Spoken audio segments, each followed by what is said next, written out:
işte 52, 53, 54 tür Türkiye'ye gelen işte Adnan Menderes'in başbakanlığı dönemidir. Yani Türkiye'de ilk defa bu derece Doğu Türkistan meselesi, orada bir yaşanan zulümlerle ilgili farkındalık, onlara Türkiye'de Türk vatandaşlığı verilmesi, İsa Yusuf Altekin başta olmak üzere hakikaten Türkiye'de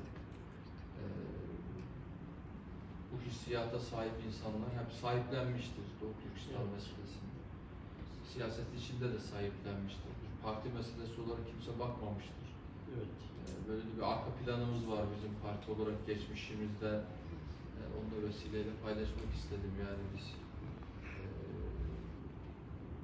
Tabii bugün sadece Türkiye'nin değil, dünyanın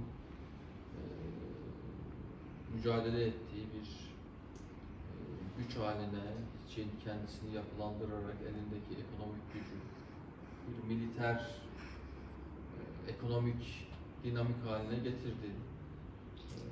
Uluslararası alanda tabii baskı uygulayabilmek, büyük güçler, uluslararası kamuoyu, bunlar önemli. Ama Türkiye'nin onları aşan bir şekilde sözü daha kıymetlidir. Bunun farkındayız. O açıdan Türkiye bu meselede hükümetle, devletle çok farklı tutum, davranış, konjektürel olarak bir takım açıklamalar olsa da ben farklı bir istikamette düşüneceğini zannetmiyorum.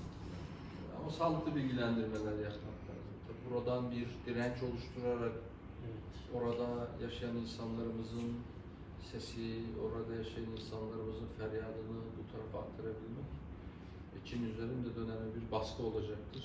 Bunu yapmak için de biz günlük siyasetin ötesinde Demokrat Parti olarak yöneticileri bu fikre, bu düşünceye, bu hisse sahip insanlar olarak da elimizden gelen her zaman yaptık, yapmaya da devam ederiz.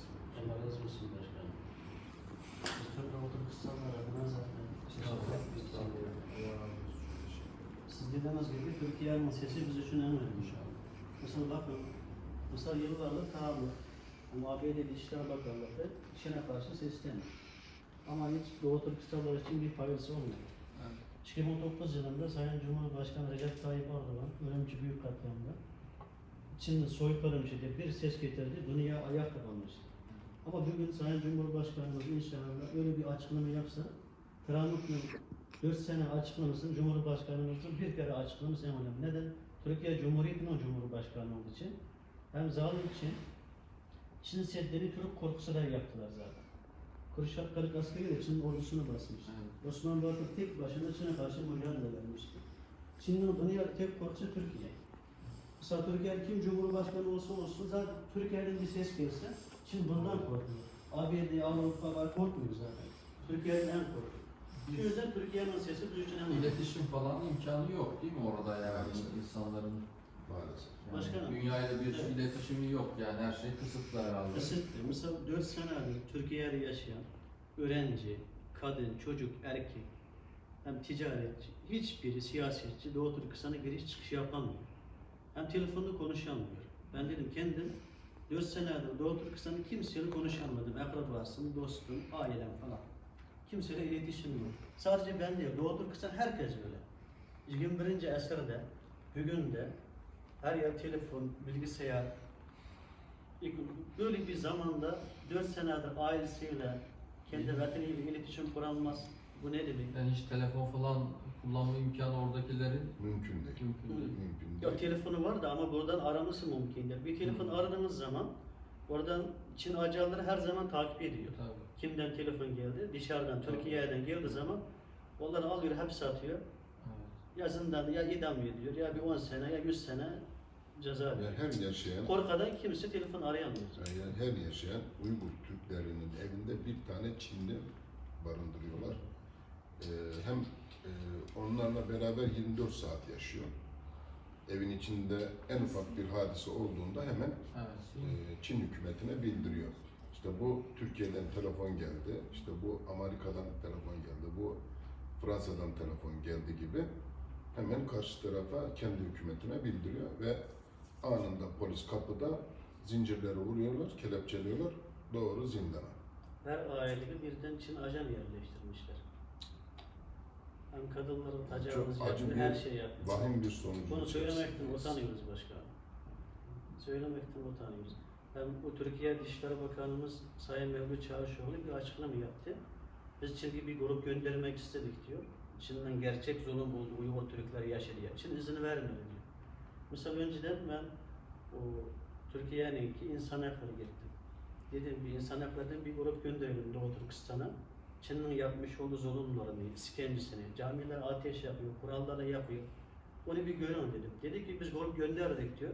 Sadece Pekin'de, oralarda gezdiler de diyor.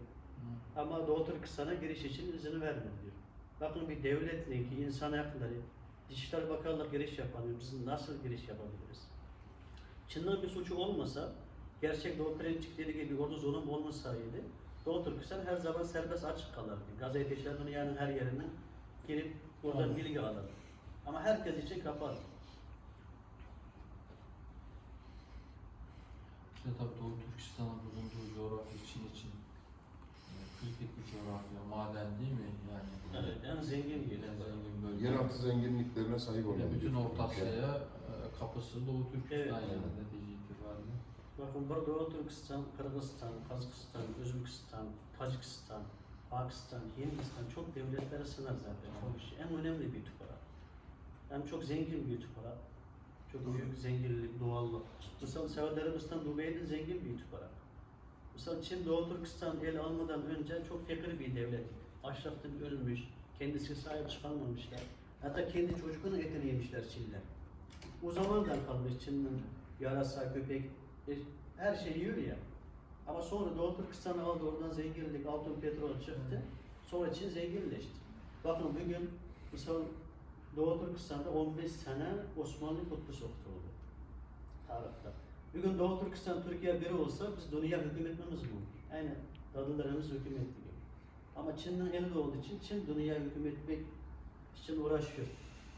Hani bu virüs çıktı. Bu virüs mesela yıllardır Çin Doğu Türkistan'da soykırım yaptı. Ama bu virüsü yayıldılar bilerek tüm dünyada soykırım yapıyor. Dünyanın ekonomisini çöktürüyor.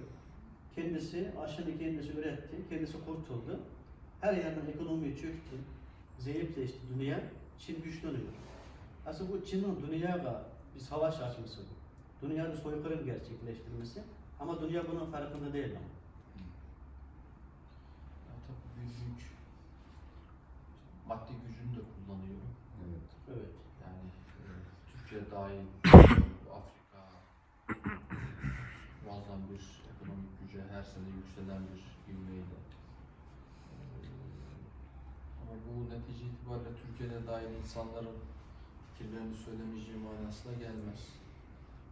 Bu kavga bir günlük bir kavga değil yani bu Evet. açıdan. Evet. Ben Türkiye'nin Çin milyarlık olabilir de yani Türkiye'nin sesi önemli yani orada Evet, ülkenin seçildi. en azından baskıyı kaldırabilmek adına, insanları biraz rahatlatmak adına bu süreç bu zulüm ilaniyaya devam edecek değil yani bunlar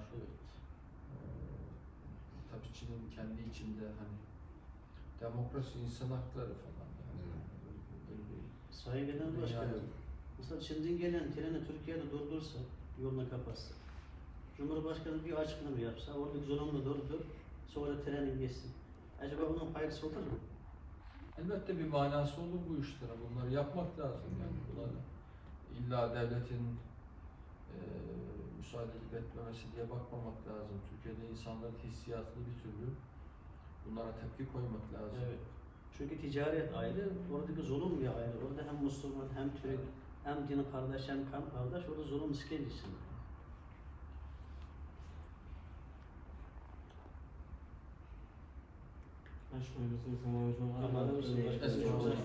Çok teşekkür ederiz. Sizleri bekleriz başkanım. Her Mutlaka zaman biz de inşallah. irtibatta olalım. Yakın bölgedeyiz zaten. Evet. Karşılıklı şey yapalım.